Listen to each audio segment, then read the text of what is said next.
ਇਹ ਹਫ਼ਤਾਵਾਰ ਬਾਈਬਲ ਦਾ ਦਰਸੀਵਾਸ Plainfield Christian Science Church Independent ਵੱਲੋਂ ਹੈ, ਜਿਹੜਾ ਨਿਊ ਜਰਸੀ ਅਮਰੀਕਾ ਵਿੱਚ ਹੈ।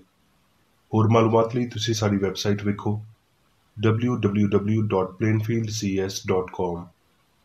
ਇਹ ਸਬਕ 5 ਜਨਵਰੀ 2020 ਇਤਵਾਰ ਦੇ ਦਿਨ ਹਫ਼ਤੇ ਦੇ ਅਖੀਰ ਉੱਤੇ ਤੁਹਾਡੇ ਪੜ੍ਹਨ ਲਈ ਤਿਆਰ ਕੀਤਾ ਗਿਆ ਹੈ। ਮਜ਼ਮੂਨ ਰੱਬ, ਸੁਨਹਿਰੀ ਮਤਨ ਸਲਾਤੀਨ।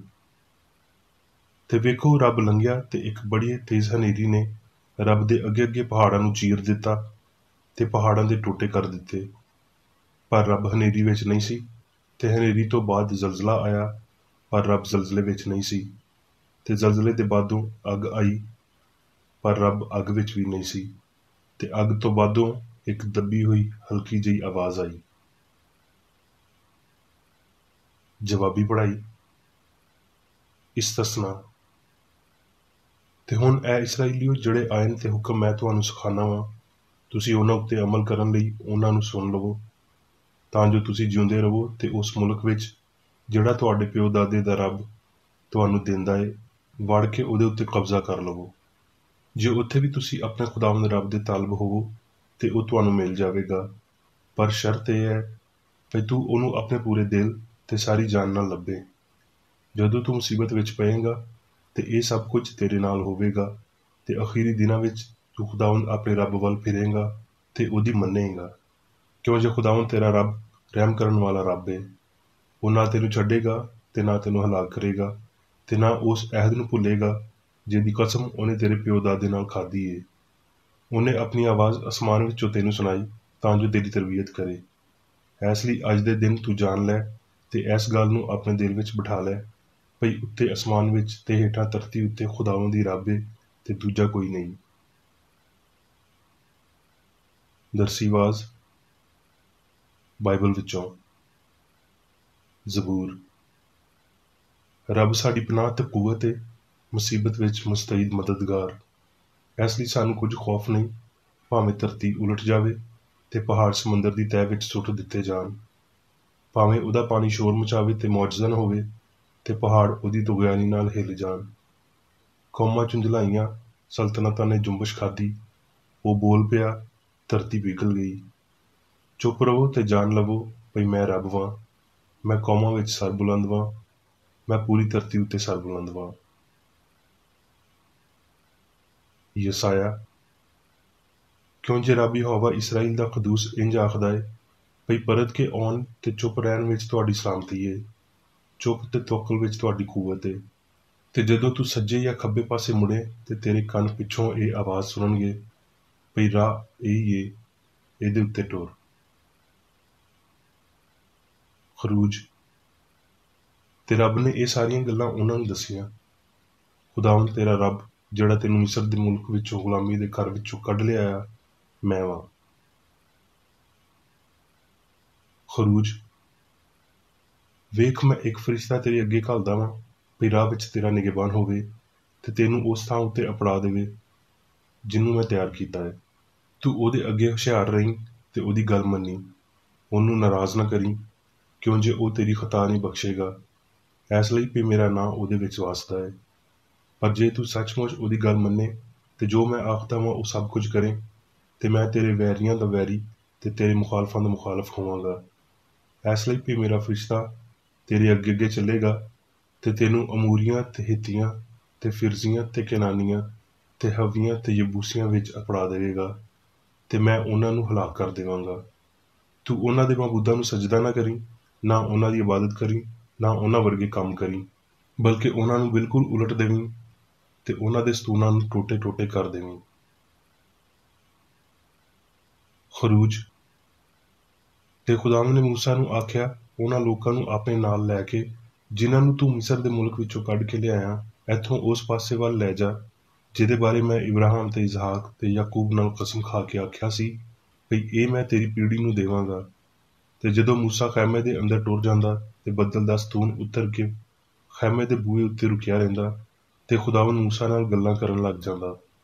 ਤੇ ਸਾਰੇ ਲੋਕੀ ਬੱਦਲ ਦੇ ਸਤੂਨ ਨੂੰ ਖੈਮੇ ਦੇ ਬੂਹੇ ਉੱਤੇ ਰੁਕਿਆ ਵੇਖਦੇ ਸੀ, ਤੇ ਸਾਰੇ ਲੋਕੀ ਉੱਠ ਉੱਠ ਕੇ ਆਪਣੇ ਆਪਣੇ ਡੇਰੇ ਦੇ ਬੂਹੇ ਉੱਤੋਂ ਉਹਨੂੰ ਸਜਦਾ ਕਰਦੇ ਸੀ। ਤੇ ਜਿਵੇਂ ਕੋਈ ਬੰਦਾ ਆਪਣੇ ਯਾਰ ਨਾਲ ਗੱਲਾਂ ਕਰਦਾ ਹੈ, ਉਸੇ ਤਰ੍ਹਾਂ ਹੀ ਰੱਬ ਸਾਹਮਣੇ ਆ ਕੇ ਮੂਸਾ ਨਾਲ ਗੱਲਾਂ ਕਰਦਾ ਸੀ। ਤੇ ਮੂਸਾ ਨੇ ਰੱਬ ਨੂੰ ਆਖਿਆ, ਜੇ ਮੇਰੇ ਉੱਤੇ ਕਰਮ ਦੀ ਨਿਗਾਹ ਏ ਤੇ ਮੈਨੂੰ ਆਪਣੀ ਰਾਹ ਦੱਸ, ਜਿਹਦੇ ਨਾਲ ਮੈਂ ਤੈਨੂੰ ਪਛਾਣ ਲਵਾਂ, ਤਾਂ ਜੋ ਮੇਰੇ ਉੱਤੇ ਕਰਮ ਦੀ ਨਿਗਾਹ ਰਵੇ। ਤੇ ਇਹ ਧਿਆਨ ਰੱਖ ਵੀ ਇਹ ਲੋਕੀ ਤੇਰੀ ਹੀ ਉਮਤ ਨੇ। ਤਦ ਉਹਨੇ ਆਖਿਆ ਵੀ ਮੈਂ ਨਾਲ ਟੁਰਾਂਗਾ ਤੇ ਤੈਨੂੰ ਆਰਾਮ ਦੇਵਾਂਗਾ। ਇਸਤਸਨਾ। ਤੇ ਉਸ ਵੇਲੇ ਤੋਂ ਹੁਣ ਤੀਕਰ ਇਸਰਾਈਲ ਵਿੱਚ ਕੋਈ ਨਬੀ ਮੂਸਾ ਵਾਂਗਰ, ਜਿਨੇ ਰੱਬ ਨਾਲ ਆਮਣੇ ਸਾਹਮਣੇ ਗੱਲਾਂ ਕੀਤੀਆਂ, ਨਹੀਂ ਉੱਠਿਆ। ਇਮਸਾਲ। ਸਾਰੇ ਦਿਲ ਨਾਲ ਖੁਦਾਵੰਦ ਉੱਤੇ ਤਵੱਕਲ ਕਰ ਤੇ ਆਪਣੀ ਸਮਝ ਉੱਤੇ ਤਕੀਆ ਨਾ ਕਰ। ਆਪਣੀਆਂ ਸਾਰੀਆਂ ਰਾਹਾਂ ਵਿੱਚ ਉਹਨੂੰ ਪਛਾਣ ਤੇ ਉਹ ਤੇਰੀ ਰਹਿਨੁਮਾਈ ਕਰੇਗਾ। ਯਰਮੀਆ। ਵੇਖੋ, ਉਹ ਦਿਨ ਆਉਂਦੇ ਨੇ, ਖੁਦਾਵੰਦ ਆਖਦਾ ਏ, ਵੀ ਮੈਂ ਦਾਊਦ ਲਈ ਇੱਕ ਸੁੱਚੀ ਸ਼ਾਖ ਪੈਦਾ ਕਰਾਂਗਾ ਤੇ ਉਹਦੀ ਬਾਦਸ਼ਾਹੀ ਮੁਲਕ ਵਿੱਚ ਇਕਬਾਲਮੰਦੀ ਤੇ ਅਦਾਲਤ ਤੇ ਸਦਾਕਤ ਨਾਲ ਹੋਵੇਗੀ। ਉਹਦੇ ਦਿਨਾਂ ਵਿੱਚ ਯਹੂਦਾ ਮੁਕਤੀ ਪਾਵੇਗਾ ਤੇ ਇਸਰਾਈਲ ਸਲਾਮਤੀ ਨਾਲ ਸਕੂਨਤ ਕਰੇਗਾ, ਤੇ ਉਹਦਾ ਨਾਂ ਇਹ ਰੱਖਿਆ ਜਾਵੇਗਾ, ਰੱਬ ਸਾਡੀ ਸਦਾਕਤ। ਪਰ ਉਹਨਾਂ ਵਿੱਚੋਂ ਕੌਣ ਰੱਬ ਦੀ ਮਜਲਿਸ ਵਿੱਚ ਸ਼ਾਮਲ ਹੋਇਆ ਵੀ ਉਹਦਾ ਕਲਾਮ ਸੁਣੇ ਤੇ ਸਮਝੇ? ਕਿੰਨੇ ਉਹਦੇ ਕਲਾਮ ਵੱਲ ਤਵੱਜੋ ਕੀਤੀ ਤੇ ਉਹਦੇ ਉੱਤੇ ਕੰਨ ਧਰਿਆ? ਰੱਬ ਆਖਦਾ ਏ ਵੀ ਕੀ ਮੈਂ ਨੇੜੇ ਦਾ ਰੱਬ ਹੀ ਹਾਂ ਤੇ ਦੂਰ ਦਾ ਰੱਬ ਨਹੀਂ? ਕੀ ਕੋਈ ਬੰਦਾ ਪੋਸ਼ੀਦਾ ਥਾਵਾਂ ਵਿੱਚ ਲੁਕ ਸਕਦਾ ਹੈ ਵੀ ਮੈਂ ਉਹਨੂੰ ਨਾ ਵੇਖਾਂ? ਰੱਬ ਆਖਦਾ ਹੈ ਵੀ ਕੀ ਧਰਤੀ ਤੇ ਆਸਮਾਨ ਮੇਰੇ ਨਾਲ ਮਾਮੂਰ ਨਹੀਂ? ਰੱਬ ਆਖਦਾ ਹੈ, ਕੀ ਮੇਰਾ ਕਲਾਮ ਅੱਗ ਵਾਂਗਰ ਨਹੀਂ ਹੈ? ਰੱਬ ਆਖਦਾ ਹੈ, ਹਥੌੜੇ ਵਾਂਗਰ ਜਿਹੜਾ ਪੱਥਰ ਨੂੰ ਚਕਨਾਚੂਰ ਕਰ ਦਿੰਦਾ ਹੈ। ਯੋਹੰਨਾ। ਪਰ ਯਿਸੂ ਜ਼ੈਤੂਨ ਦੇ ਪਹਾੜ ਉੱਤੇ ਗਿਆ। ਸੁਬਹ ਸਵੇਰੇ ਹੀ ਉਹ ਫੇਰ ਹੈਕਲ ਵਿੱਚ ਆਇਆ ਤੇ ਸਾਰੇ ਲੋਕੀ ਉਹਦੇ ਕੋਲ ਆਏ ਤੇ ਉਹ ਬੈਠ ਕੇ ਉਹਨਾਂ ਨੂੰ ਤਾਲੀਮ ਦੇਣ ਲੱਗਿਆ। ਯੋਹੰਨਾ। ਮੈਂ ਤੁਹਾਨੂੰ ਸੱਚ ਆਖਦਾ ਵਾਂ ਵੀ ਜਿਹੜਾ ਵੀ ਕੋਈ ਬੂਹੇ ਵਿੱਚੋਂ ਭੇਡਖਾਨੇ ਵਿੱਚ ਅੰਦਰ ਨਹੀਂ ਵੜਦਾ, ਬਲਕਿ ਕਿਸੇ ਹੋਰ ਪਾਸਿਓਂ ਚੜ੍ਹ ਆਉਂਦਾ ਹੈ, ਉਹ ਚੋਰ ਤੇ ਡਾਕੂ ਹੈ। ਪਰ ਜਿਹੜਾ ਬੂਹੇ ਵਿੱਚੋਂ ਵੜਦਾ ਹੈ, ਉਹ ਚਰਵਾਹਾ ਹੈ। ਉਹਦੇ ਲਈ ਦਰਬਾਨ ਬੂਹਾ ਖੋਲ੍ਹ ਦਿੰਦਾ ਹੈ ਤੇ ਭੇਡਾਂ ਉਹਦੀ ਆਵਾਜ਼ ਸੁਣਦੀਆਂ ਨੇ, ਤੇ ਉਹ ਆਪਣੇ ਭੇਡਾਂ ਨੂੰ ਨਾਲ ਲੈ ਲੈ ਕੇ ਬਾਹਰ ਲੈ ਜਾਂਦਾ ਹੈ।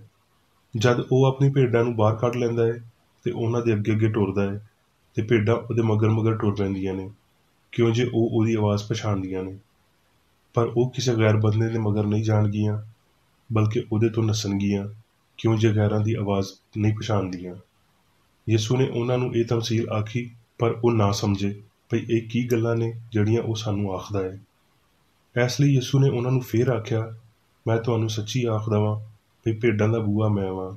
ਜਿੰਨੇ ਮੈਥੋਂ ਪਹਿਲਾਂ ਆਏ ਸਾਰੇ ਚੋਰ ਤੇ ਡਾਕੂ ਨੇ, ਪਰ ਭੇਡਾਂ ਨੇ ਉਹਨਾਂ ਨੂੰ ਨਾ ਸੁਣਿਆ। ਬੂਹਾ ਮੈਂ ਵਾਂ। ਜੇ ਕੋਈ ਮੈਥੋਂ ਅੰਦਰ ਵੜੇਗਾ ਤੇ ਉਹ ਮੁਕਤੀ ਪਾਵੇਗਾ ਤੇ ਅੰਦਰ ਬਾਹਰ ਆਇਆ ਜਾਇਆ ਕਰੇਗਾ ਤੇ ਚਾਰਾ ਪਾਵੇਗਾ। ਚੋਰ ਨਹੀਂ ਆਉਂਦਾ ਪਰ ਚੋਰੀ ਕਰਨ ਤੇ ਮਾਰਨ ਤੇ ਹਲਾਕ ਕਰਨ ਨੂੰ।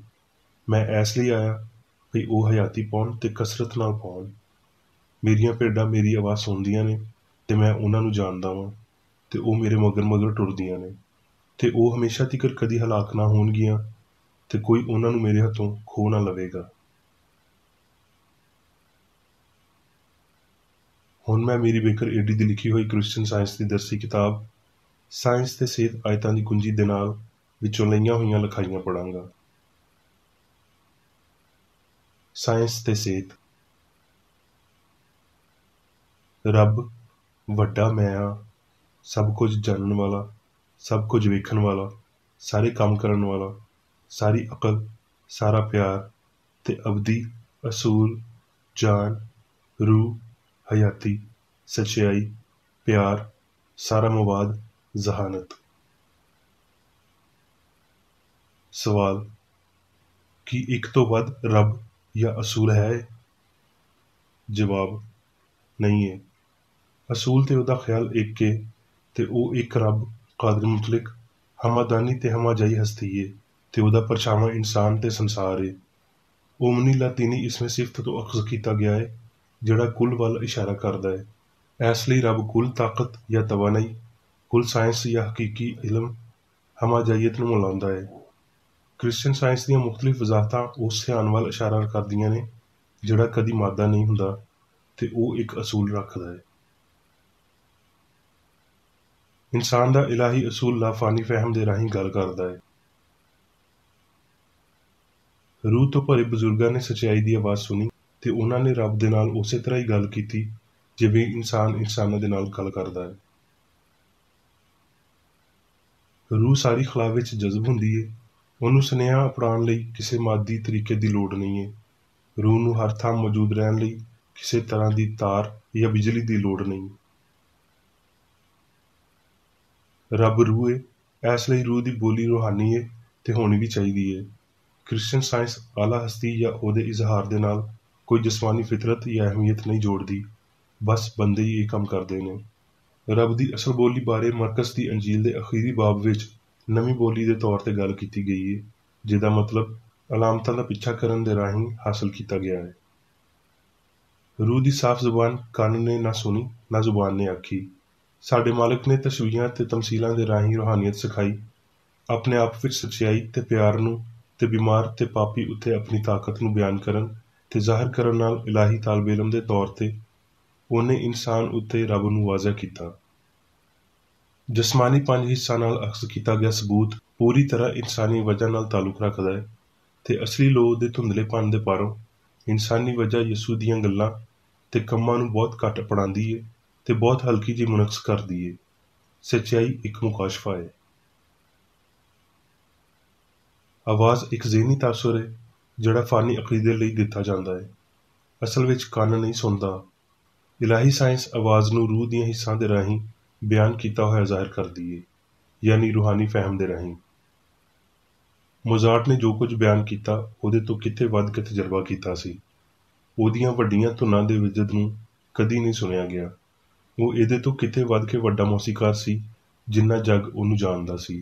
ਹੈਰਾਨਗੀ ਵਾਲੀ ਗੱਲ ਇਹ ਹੈ ਵੀ ਇਹ ਬੀਥੋਵਨ ਦੇ ਬਾਰੇ ਸੱਚ ਹੈ, ਜਿਹੜਾ ਗੂੰਗਾ ਸੀ।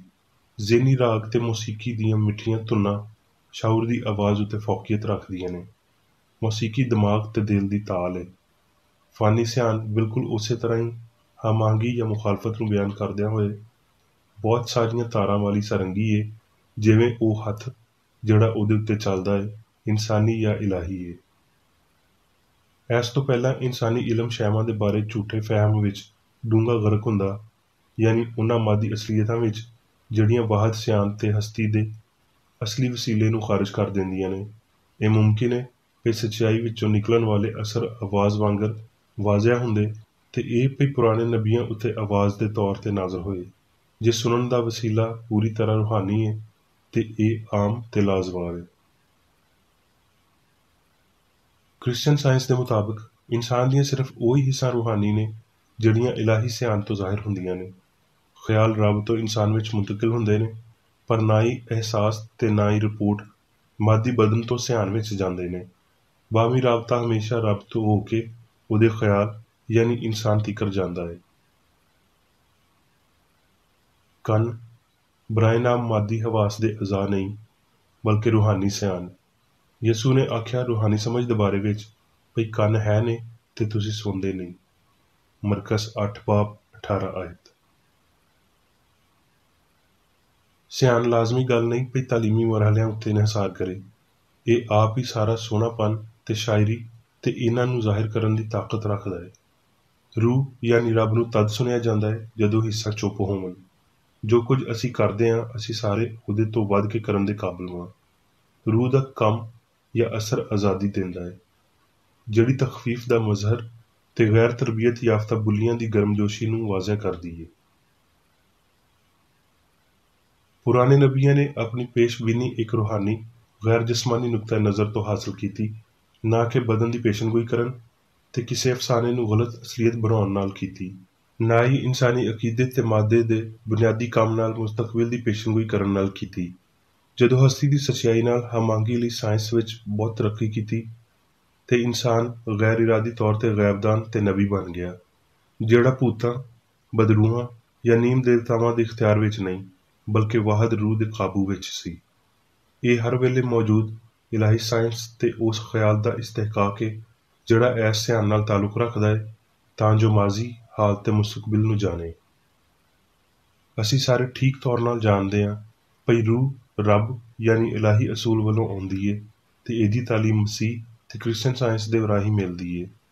ਜੇ ਇਸ ਸਾਇੰਸ ਨੂੰ ਚੰਗੀ ਤਰ੍ਹਾਂ ਸਿੱਖਿਆ ਤੇ ਮੁਨਾਸਬ ਤੌਰ 'ਤੇ ਸਮਝਿਆ ਗਿਆ ਹੈ ਤੇ ਅਸੀਂ ਇਹਦੇ ਤੋਂ ਕਿਤੇ ਚੰਗੇ ਤਰੀਕੇ ਨਾਲ ਸੱਚਾਈ ਨੂੰ ਜਾਣ ਸਕਦੇ ਹਾਂ, ਜਿੰਨਾ ਕੋਈ ਫਲਕੀਆਤ ਦਾ ਮਾਹਿਰ ਤਾਰਿਆਂ ਨੂੰ ਪੜ੍ਹ ਸਕਦਾ ਜਾਂ ਕਿਸੇ ਗ੍ਰਹਿਣ ਦਾ ਅੰਦਾਜ਼ਾ ਲਾ ਸਕਦਾ ਹੋਵੇ। ਇਹ ਜ਼ੇਨ ਖਾਨੀ ਗੈਬ ਬੀਨੀ ਦੇ ਬਿਲਕੁਲ ਉਲਟ ਏ। ਇਹ ਰੂਹਾਨੀ ਸਿਆਣ ਦੀ ਲੋਅ ਏ ਜਿਹੜੀ ਰੂਹ ਦੀ ਸਲਾਹੀਅਤ ਨੂੰ ਜ਼ਾਹਿਰ ਕਰਦੀ ਏ, ਨਾ ਕਿ ਮਾਦੀ ਹਿੱਸ ਦੀ। ਇਹ ਰੂਹਾਨੀ ਹਿੱਸ ਇਨਸਾਨੀ ਸਿਆਣ ਵਿੱਚ ਉਸ ਵੇਲੇ ਆਉਂਦੀ ਏ ਜਦ ਦੂਜੀ ਦੱਸੀ ਹੋਈ ਇਲਾਹੀ ਸਿਆਣ ਨੂੰ ਮੰਨ ਲੈਂਦੀ ਏ।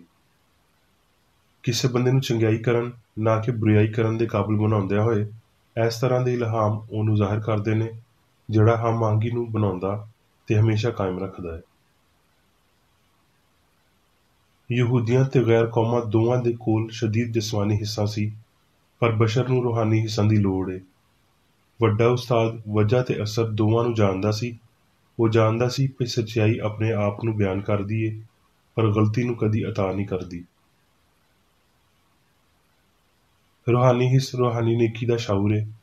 ਫਹਿਮ ਅਸਲੀ ਤੇ ਗੈਰ ਅਸਲੀ ਦੇ ਵਿਚਕਾਰ ਹੱਦਬੰਦੀ ਦੀ ਲਕੀਰ ਏ। ਰੂਹਾਨੀ ਫਹਿਮ ਸਿਆਣ ਯਾਨੀ ਹਯਾਤੀ ਸੱਚਾਈ ਤੇ ਮੁਹੱਬਤ ਨੂੰ ਖੋਲ੍ਹਦਾ ਹੈ ਤੇ ਇਲਾਹੀ ਹਿੱਸ ਨੂੰ ਕ੍ਰਿਸਚਨ ਸਾਇੰਸ ਵਿੱਚ ਸੰਸਾਰ ਦਾ ਰੂਹਾਨੀ ਸਬੂਤ ਦਿੰਦਿਆਂ ਹੋਏ ਜ਼ਾਹਿਰ ਕਰਦਾ ਹੈ। ਇਹ ਫਹਿਮ ਸ਼ਾਉਰੀ ਨਹੀਂ ਏ, ਮੁਹੱਕਕਾਨਾ ਹਾਸਲਾਤਾਂ ਦਾ ਨਤੀਜਾ ਨਹੀਂ ਏ। ਇਹ ਚਾਨਣ ਵਿੱਚ ਲਿਆਂਦਿਆਂ ਹੋਏ ਸਾਰੀਆਂ ਸ਼ੈਵਾਂ ਦੀ ਅਸਲੀਅਤ ਏ। ਸਾਇੰਸੀ ਖਿਆਲ ਦੀ ਦੱਬੀ ਹੋਈ ਹਲਕੀ ਜਿਹੀ ਆਵਾਜ਼ ਜਗ ਦੇ ਦੂਰ ਦਰਾਜ਼ ਦੇ ਸਮੁੰਦਰ ਤੇ ਬਰੇ ਆਜ਼ਮ ਤੀਕਰ ਅੱਪੜਦੀ ਏ। ਸੱਚਾਈ ਦੀ ਨਾ ਸੁਣੀ ਜਾਣ ਵਾਲੀ ਆਵਾਜ਼ ਇਨਸਾਨੀ ਸਿਆਣ ਲਈ ਇੰਝ ਏ ਜਿਵੇਂ ਸ਼ੇਰ ਦਹਾੜਦਾ ਹੈ। ਇਹ ਸਹਿਰਾਤ ਤੇ ਡਰ ਦੀਆਂ ਹਨੇਰ ਥਾਵਾਂ ਵਿੱਚ ਸੁਣਾਈ ਦਿੰਦੀ ਏ। ਇਹ ਬਦੀ ਦੀਆਂ 7 ਆਵਾਜ਼ਾਂ ਨੂੰ ਉਭਾਰਦੀ ਏ ਤੇ ਪੋਸ਼ੀਦਾ ਸੁਰਾਂ ਦੇ ਪੂਰੇ ਅਹਾਤੇ ਨੂੰ ਬੁਲਾਉਣ ਲਈ ਉਹਨਾਂ ਦੀ ਕਾਬਲੀਅਤ ਨੂੰ ਝੁੰਝਲਾਉਂਦੀ ਏ। ਤਦ ਸੱਚਾਈ ਦੀ ਤਾਕਤ ਦਾ ਇਜ਼ਹਾਰ ਹੁੰਦਾ ਹੈ, ਯਾਨੀ ਉਹਨੂੰ ਗਲਤੀ ਦੀ ਤਬਾਹੀ ਲਈ ਜ਼ਾਹਿਰ ਕੀਤਾ ਜਾਂਦਾ ਹੈ। ਹੁਣ ਮੈਂ ਮੇਰੀ ਬੇਕਰ ਰੇਡੀ ਵੱਲੋਂ ਚਰਚ ਮੈਨੂਅਲ ਵਿੱਚ ਦਿੱਤੇ ਹੋਏ ਰੋਜ਼ਾਨਾ ਦੇ 3 ਫਰਜ਼ ਪੜ੍ਹਾਂਗਾ। ਰੋਜ਼ਾਨਾ ਦੀ ਦੁਆ। ਇਸ ਚਰਚ ਦੇ ਹਰ ਰੁਕਨ ਦਾ ਇਹ ਫਰਜ਼ ਏ ਭਈ ਹਰ ਰੋਜ਼ ਉਹ ਇਹ ਦੁਆ ਕਰੇ, ਤੇਰੀ ਬਾਦਸ਼ਾਹੀ ਆਵੇ, ਇਲਾਹੀ ਸੱਚਾਈ, ਹਯਾਤੀ ਤੇ ਪਿਆਰ ਦੀ ਸਲਤਨਤ ਮੇਰੇ ਅੰਦਰ ਕਾਇਮ ਹੋਵੇ ਤੇ ਸਾਰੇ ਪਾਪ ਮੈਥੋਂ ਨਿਕਲ ਜਾਣ ਤੇ ਤੇਰਾ ਕਲਾਮ ਸਾਰੇ ਇਨਸਾਨਾਂ ਦੇ ਪਿਆਰ ਨੂੰ ਵਧਾਵੇ ਤੇ ਉਹਨਾਂ ਉੱਤੇ ਹਕੂਮਤ ਕਰੇ। ਮਕਸਦਾਂ ਤੇ ਕੰਮਾਂ ਦਾ ਇੱਕ ਅਸੂਲ। ਨਾ ਕੋਈ ਮੁਖਾਲਫਤ ਤੇ ਨਾ ਕੋਈ ਜ਼ਾਤੀ ਤਾਲੁਕ ਮਾਦਰੀ ਚਰਚ ਦੇ ਕਿਸੇ ਰੁਕਨ ਦੇ ਮਕਸਦਾਂ ਜਾਂ ਕੰਮਾਂ ਉੱਤੇ ਅਸਰ ਕਰਨੇ ਚਾਹੀਦੇ। ਸਾਇੰਸ ਵਿੱਚ ਬਸ ਇਲਾਹੀ ਪਿਆਰ ਹੀ ਹਕੂਮਤ ਕਰਦਾ ਹੈ ਤੇ ਇੱਕ ਮਸੀਹੀ ਸਾਇੰਸਦਾਨ ਪਾਪ ਨੂੰ ਰੱਦ ਕਰਦਿਆਂ ਹੋਏ ਸੁੱਚੀ ਭਰਾਬੰਦੀ, ਖੈਰਾਤ ਪਸੰਦੀ ਤੇ ਮੁਆਫੀ ਨਾਲ ਪਿਆਰ ਦੀਆਂ ਮਿੱਠੀਆਂ ਸੱਚਾਈਆਂ ਦਾ ਪਰਛਾਵਾਂ ਬਣਦਾ ਹੈ। ਇਸ ਚਰਚ ਦੇ ਸਾਰੇ ਰੁਕਨਾਂ ਨੂੰ ਸਾਰੇ ਪਾਪਾਂ ਤੋਂ, ਗਲਤ ਤਰ੍ਹਾਂ ਦੀਆਂ ਪੇਸ਼ਨਗੋਈਆਂ, ਮੁਨਸਫੀਆਂ, ਮੁਜ਼ਮਤਾਂ, ਸਲਾਹਾਂ, ਗਲਤ ਅਸਰਾਂ ਨੂੰ ਲੈਣ ਤੇ ਗਲਤ ਅਸਰ ਦੇਣ ਤੋਂ ਆਜ਼ਾਦ ਰਹਿਣ ਲਈ ਹਰ ਰੋਜ਼ ਖਿਆਲ ਰੱਖਣਾ ਚਾਹੀਦਾ ਹੈ ਤੇ ਦੁਆ ਕਰਨੀ ਚਾਹੀਦੀ ਹੈ। ਫਰਜ਼ ਲਈ ਚੁਸਤੀ। ਇਸ ਚਰਚ ਦੇ ਹਰ ਰੁਕਨ ਦਾ ਇਹ ਫਰਜ਼ ਹੈ ਕਿ ਉਹ ਹਰ ਰੋਜ਼ ਜਾਰਹਾਨਾ ਜ਼ੇਨੀ ਸਲਾਮਾਂ ਦੇ ਖਿਲਾਫ ਆਪਣੇ ਆਪ ਨੂੰ ਤਿਆਰ ਰੱਖੇ ਤੇ ਰੱਬ, ਆਪਣੇ ਕਾਇਦ ਤੇ ਇਨਸਾਨਾਂ ਲਈ ਆਪਣੇ ਫਰਜ਼ਾਂ ਨੂੰ ਨਾ ਕਦੀ ਭੁੱਲੇ ਤੇ ਨਾ ਕਦੀ ਨਜ਼ਰਅੰਦਾਜ਼ ਕਰੇ। ਉਹਦੇ ਕੰਮਾਂ ਦੇ ਰਾਹੀਂ ਉਹਦਾ ਇਨਸਾਫ ਹੋਵੇਗਾ, ਉਹ ਬੇਕਸੂਰ ਜਾਂ ਕਸੂਰਵਾਰ ਹੋਵੇਗਾ।